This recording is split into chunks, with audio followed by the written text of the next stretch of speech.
하나님만 섬기리라고 하는 것이 금년 2020년 우리 교회의 표어가 되어서 1월달 들어서 하나님만 섬기리를 주제로 해서 말씀을 전하는 중에 첫 번째, 두 번째 주까지는 하나님만 섬기리의 전체적인 내용과 그 다음에서부터는 섬김에 대해서 또 순종에 대해서 말씀을 가리키는 중에 오늘 그 섬김의 마지막 결정체인 그 섬김과 떨어뜨려 생각할 수 없는 겸손에 대해서 주제적인 그 한 해의 주제적인 설교를 마감하겠습니다.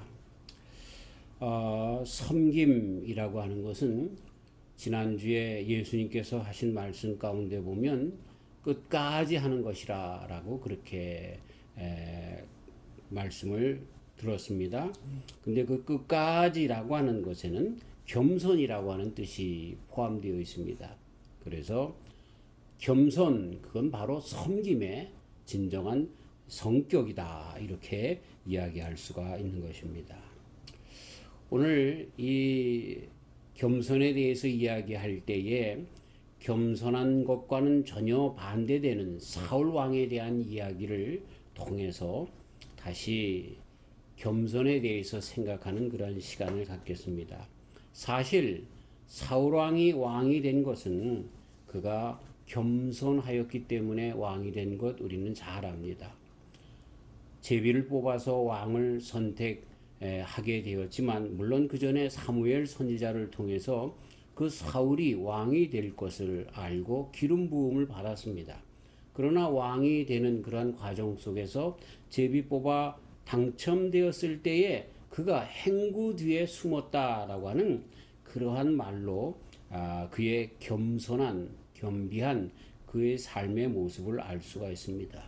겸손할 때 하나님께서 그를 등용케 하셨는데 그 후에 그가 완전히 그렇게 하나님께 버림받을 수밖에 없는 그러한 교만으로 나가게 된 것을 보게 됩니다.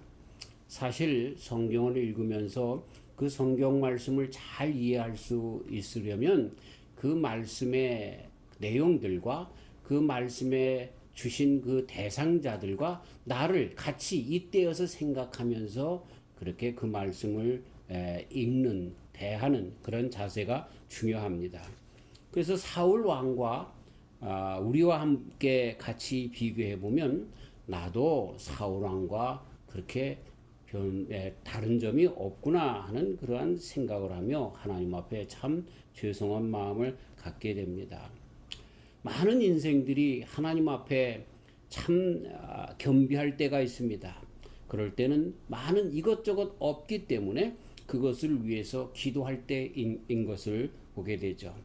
자식을 위해서 끊임없이 기도했는데 그 자식들이 잘 되면 언제 내가 하나님을 알았어? 하나님이 이런 일을 했단 말이야. 우리 자식이 잘나서 그렇지. 이렇게 영광을 가로채는 일들이 얼마나 많은지 모릅니다. 사회적인 지위가 높아지고 또 자수성가해서 또 사업에 성공을 하면 그러면 목사의 설교가 들려지지 않고 신앙을 버리는 그런 일들이 얼마나 많은지 모릅니다. 똑똑하고 능력 있다고 인정받게 되면 하나님 앞에 겸손합시다 라고 이야기하는 그 이야기가 또 그러한 설교가 도저히 귀에 들어오지 않죠.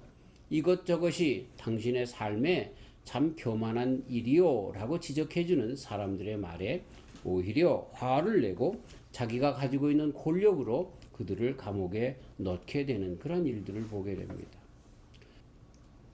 신앙생활 하지 않아도 평안하고 모든 신체가 건강한 것 같고 자식이 잘 되는데 신앙생활이 무슨 필요가 있어 라고 하면서 교회 나가야 신앙이 있어야 뭐 별반 필요한 것도 더 다르게 누리는 그런 것들이 없어 라고 하는 말로 우리의 삶을 완전히 바꾸는 것을 보면 우리의 삶과 사울왕의 삶이 별반 다른 점이 없구나 하는 것을 알 수가 있습니다. 오늘 이 사울왕을 통해서 교만한 자의 모습이 뭔가라고 하는 것을 먼저 살펴보겠습니다. 하나님의 말씀을 듣지 않는 것으로 나타납니다. 자, 이런 말씀, 이 사울의 교만이라고 하는 말을 통해서 그럼 겸손이 뭔가라고 하는 것을 우리는 그 반대로 생각할 수 있기 때문에 사울의 교만을 한 번 더 생각을 해보는 것입니다. 교만한 자들의 특징, 그것은 첫째로 하나님의 말씀을 듣지 않는 것입니다. 하나님의 명령은 무엇이었습니까? 아말렉을 쳐서 진멸시켜라 라고 하는 것과 그것들 중에 아무것도 취하지 말라, 두 가지 명령을 하나님께서 주셨습니다. 근데 사울이 한 일은 뭡니까? 아말렉을 쳐서 진멸했지만 그러나 그 왕 아각을 사로잡고 죽이질 않았습니다. 그리고 또 거기에 있는 양과 살찐 양과 이 소 같은 것들을 그대로 살려서 남겨서 가지고 왔던 것을, 그리고 가치 없는 것들만 진멸했던 것을 보게 되죠. 하나님의 말씀을 들은 것 같지만 겉모양 자기네들이 편한 대로 그 말씀을 사용해서 또 진정 중요한 것들은 그대로 남겨두는 그러한 그 말씀의 전적인 순종을 하지 못하는 것, 이것이 바로 교만한 자의 모습입니다. 그걸 우리는 불순종이라고도 이야기하지요.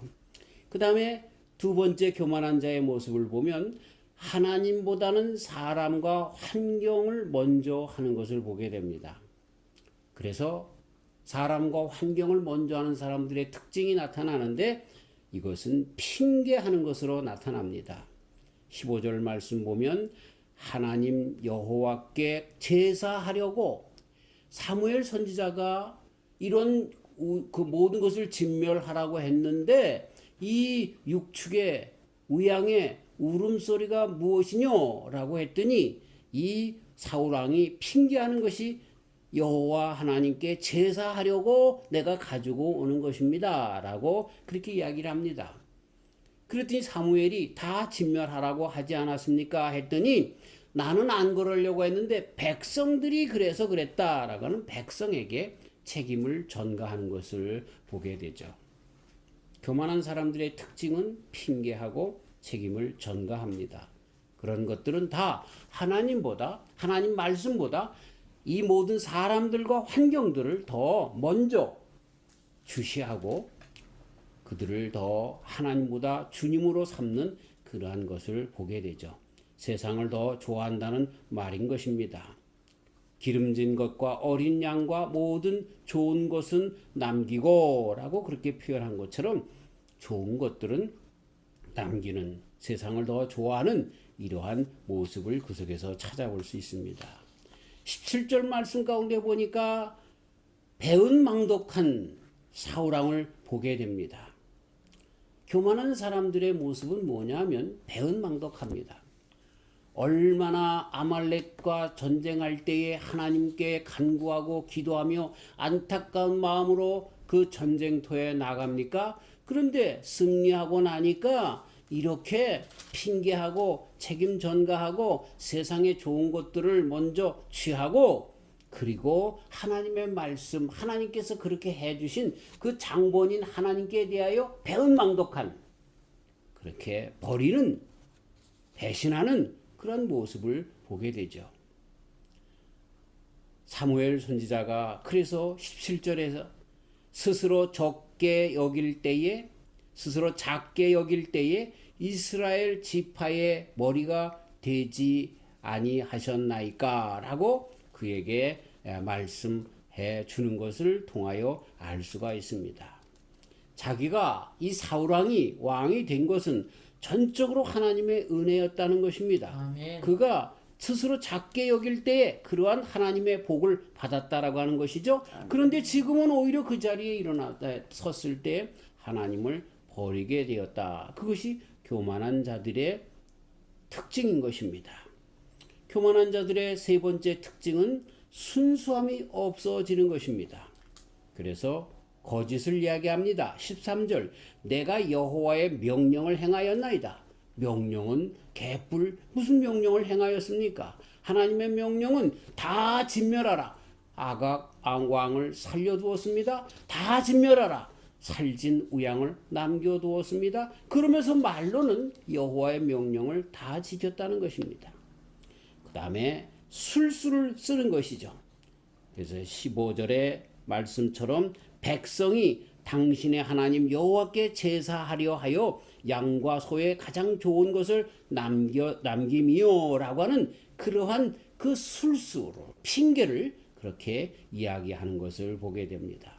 자기가 하는 것이 분명히 하나님 앞에 잘못하고 있는데 이것을 술수를 써서 무마하려고 하는 것을 보게 됩니다. 여기서 잠깐 우리 아브라함이 100세에 난 이삭을 바칠 때의 모습을 같이 생각해 보면 이 사울왕이 한 것은 전혀 다른 것을 보게 됩니다. 아브라함은 모든 것을 다 끊고 그런 여지들을 남겨두지 않고 술수를 쓰지 않고 하나님의 말씀대로 그 아들을 바치려고 했던 것을 우리는 알게 되는 것이죠. 그 다음에 이 순수함이 없는 신앙의 가장 정점이 뭐냐면요. 이 이야기에 있습니다. 당신의 하나님이라고 21절에 사무엘의 하나님이라고 자기의 하나님이 아니라 당신의 하나님이라고 3인칭을 써서 당신의 하나님이라고 불러주는 것을 통하여 이미 그 마음 가운데 하나님이 나의 하나님이 아닌 것을 스스로 고백하는 그러한 그 순수함이 없는 것을 찾아볼 수가 있는 것이죠. 언제부터 하나님이 당신의 하나님입니까? 아주 큰 이 배신의 그러한 그 대명사적인 말을 여기서 하고 있는 것입니다. 폴 브루크라고 하는 사람은 만일 살만한 가치가 없는 인간의 리스트를 만든다면 당신의 이름도 거기에 들어갈지 모르니 너무 잘난 체 하지 마십시오 라고 이야기했는데 이렇게 하나님의 명령을 가로채면서 자기의 이름을 높이는 그런 데로 나가는 그리고 술수하고 하나님을 3인칭으로 몰아버리는 이러한 참 못된 그러한 인생으로 나아가는 그런 모습이 교만한 자들의 모습인 것입니다. 우리가 잘 아는 것처럼 그 교만한 결과가 어떻게 됩니까? 성경은 여기저기에서 잠언서 18장 12절 사람의 마음의 교만은 멸망의 선봉이다 이렇게 말씀해 주고 계시고요. 또 11절에는 이런 모든 것들 이렇게 사울을 왕을 삼으신 것을 하나님께서 후회하셨다라고 성경은 기록합니다. 곧 하나님께로부터 버림받는다는 이야기지요. 교만한 사람들은 이렇게 하나님께서 버린다. 곧 진정한 그냥 영과 혼과 육이 다 멸망 가운데 나아가게 되어지는 것을 이렇게 기록하고 있는 것입니다. 그리고 그 교만한 자들이 모인 곳에는 다툼만 있다라고 잠언서 13장 10절에 가르쳐주고 있습니다. 교만에서는 다툼만 일어날 뿐이라 라고 기록하고 있지요. 참 하나님께서 그의 자녀들에게 주신 복 그것은 피조물의 모든 삼라만상을 비롯하여 여러 가지 환경과 또 기도의 응답과 하나님께서 주시는 많은 그러한 환경들일 것입니다.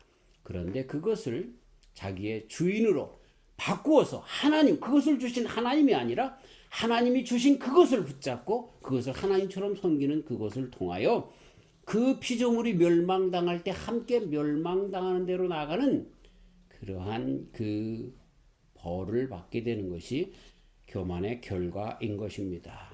자, 우리는 이 사울왕이 한 것에 반대로 나가면 그것이 겸손이구나 하는 것을 알 수가 있는 것이죠. 사울이 왕이 되었을 때 끝까지 겸손하였다라고 하면 그래서 끝까지 하나님의 말씀에 순종하였다라고 하면 그의 왕권은 든든히 세워졌을 것입니다. 그의 왕권이 빼앗기지 아니하고 다윗에게 넘어갈 필요도 없이 이스라엘이라고 하는 나라는 아름답게 든든히 역사 가운데 세워졌을 것인데 이러한 그의 교만의 결과로 빼앗기게 된 것을 보게 됩니다. 자, 반대로 그러기 때문에 우리는 겸손이 무엇일까라고 하는 것을 알 수가 있는 것입니다. 겸손이라고 하는 것은 첫째로 하나님만을 의지하는 것을 의미합니다. 겸손에 대한 잘못된 생각들이 있습니다.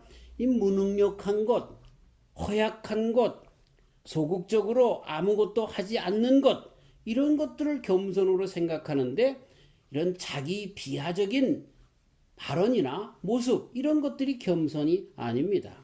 겸손이라고 하는 것은 그의 능력, 무능력 거기에 있는 것이 아니라 그 의지가 하나님께 있느냐 없느냐에 달려 있는 것입니다.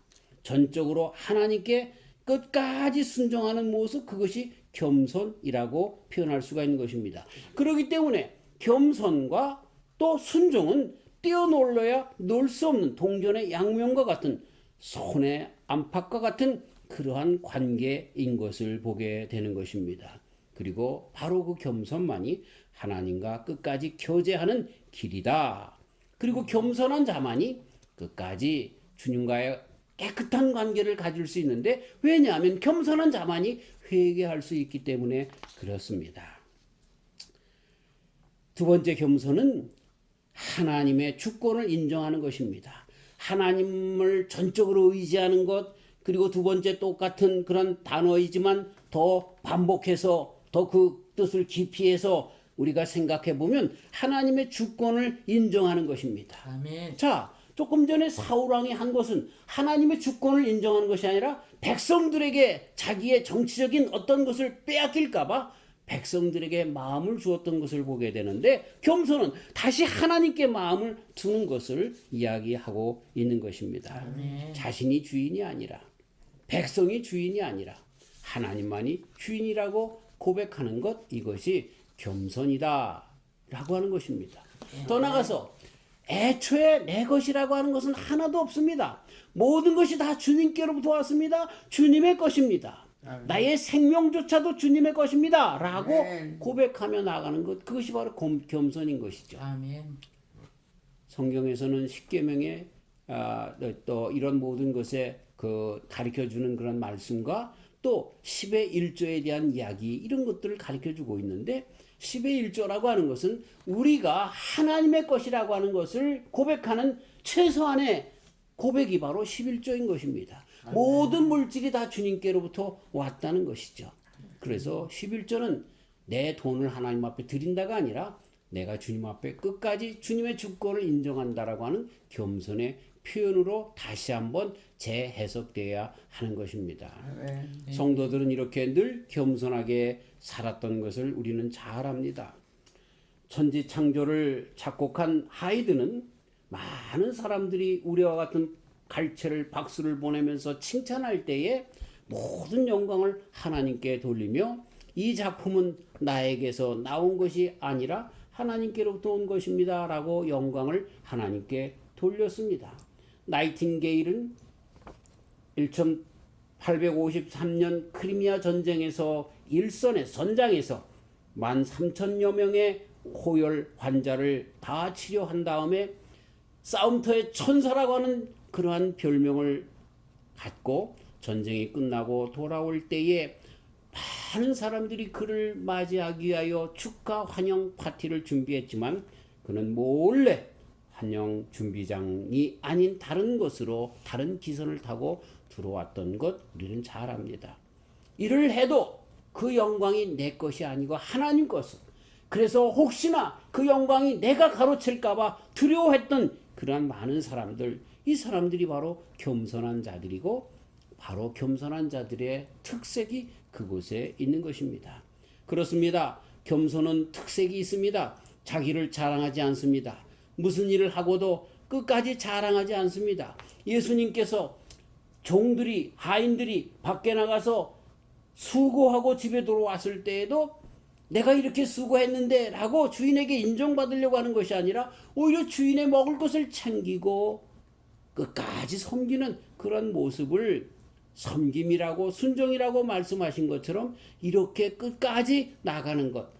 자기의 고집대로가 아니라 주인의 말씀대로 살고 그리고 불평이나 불만이 없이 주인만을 높이는 자세가 겸손한 자들의 특색이라 하는 것입니다. 순종은 그래서 이 겸손과 떼어놀래야 떼어놀 수 없는 안전장치인 것입니다. 과연 나는 주님 앞에 순종하는가? 그래, 나는 순종하려고 해. 그렇게 순종의 삶을 살 거야 라고 한다고 하면 과연 나는 겸손한가? 라고 하는 것을 먼저 살펴볼 수 있어야 하는 것입니다. 내가 지금도 겸손하다라고 하면 지금 나도 계속해서 하나님 앞에 순종하고 있는 삶이다 라고 하는 것입니다. 순종이라고 하는 말에는 겸손이 항상 담겨져 있기 때문인 것입니다. 예수님께서 지난주에 말씀하신 것처럼 이와 같이 너희도 명령받은 것을 다 행한 후에 이르기를 우리는 무익한 종이라 우리의 하여야 할 일을 한 것뿐이라 할지니라 라고 가르쳐 주신 것과 마찬가지로 우리는 그렇게 고백해야 하는 것입니다. 그런 겸손이 끝까지 남아야 하는 것입니다. 이것이 순종하는 사람들의 삶인 것이죠. 마가복음 4장 10절 주 앞에서 낮추라. 야고보서 4장 10절 주 앞에서 낮추라. 그리하면 주께서 너희를 높이시리라 말씀하십니다. 주님께서 늘 사용하고 높이는 자들이 누구냐? 끝까지 겸손한 자들인 것을 가르쳐주고 있습니다. 순종의 상을 지키는 방법은 낮은 마음을 지키는 것. 교만은 순종을 망치는데 겸손은 주님의 상을 끝까지 지키게 되는 것입니다. 믿음은 다른 말로 순종입니다. 순종은 다른 말로 겸손인 것입니다. 순종이라고 하는 것은 끝까지 충성하는 것을 의미합니다. 끝까지 충성의 가장 중요한 덕목은 겸손인 것입니다.